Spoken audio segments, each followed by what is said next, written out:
क्या कर्मों का फल इसी जन्म में मिलता है या अगले जन्म में?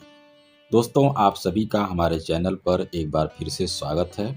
हम आशा करते हैं कि आप भी स्वस्थ और मस्त होंगे। तो चलिए आज जानते हैं। देखिए, हिंदू धर्म कर्म प्रधान, विश्वास प्रधान नहीं।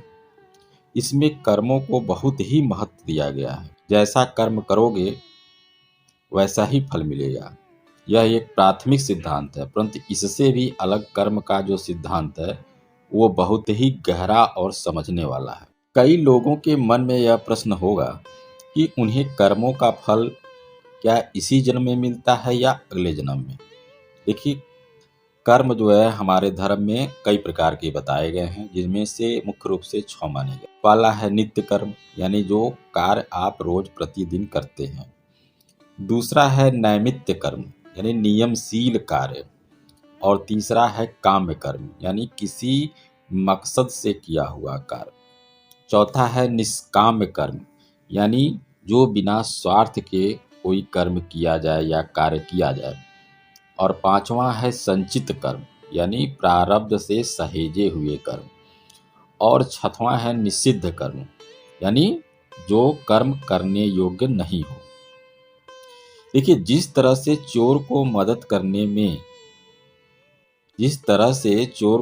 करने के जुर्म में साथी को भी सजा होती है, ठीक उसी तरह काम्य कर्म और संचित कर्म में हमें अपनों के किए हुए कार्य का भी फल भोगना पड़ता है। और इसीलिए कहा जाता है कि अच्छे लोगों का साथ करो, ताकि अपने जीवन में सब कुछ अच्छा ही हो। अब देखिए, प्रारब्ध कर्म क्या है। प्रारब्ध का अर्थ ही है कि पूर्व जन्म अथवा पूर्व काल में किए हुए अच्छे और बुरे कर्म, जिसका वर्तमान में हम फल भोग रहे हैं। विशेषकर इसके दो मुख्य भेद हैं।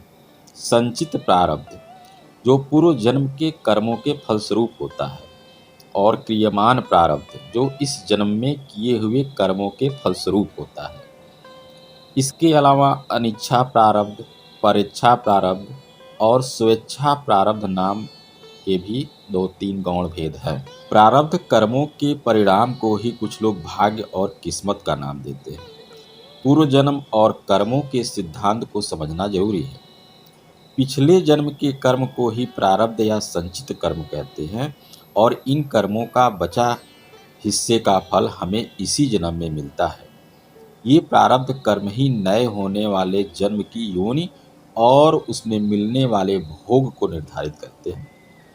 फिर इस जन्म में किए गए कर्म, जिनको क्रियमाण कहा जाता है, वह भी नए संचित संस्कारों में जाकर जमा होते रहते हैं।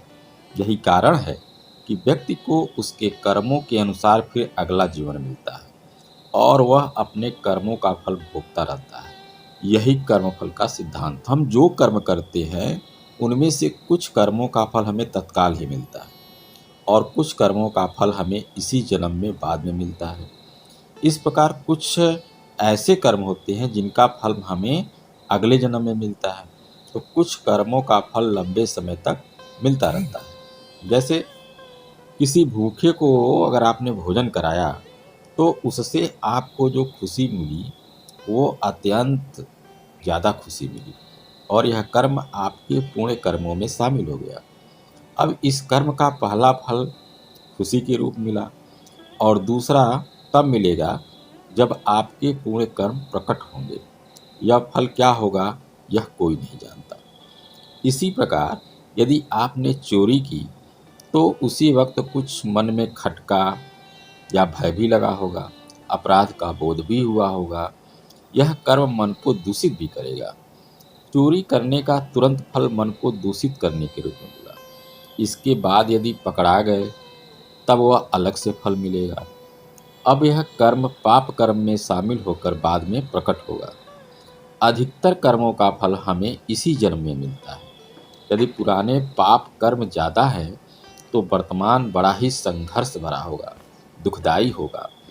और यदि पुण्य कर्म ज़्यादा है, तो वर्तमान बहुत ही सुखद होगा।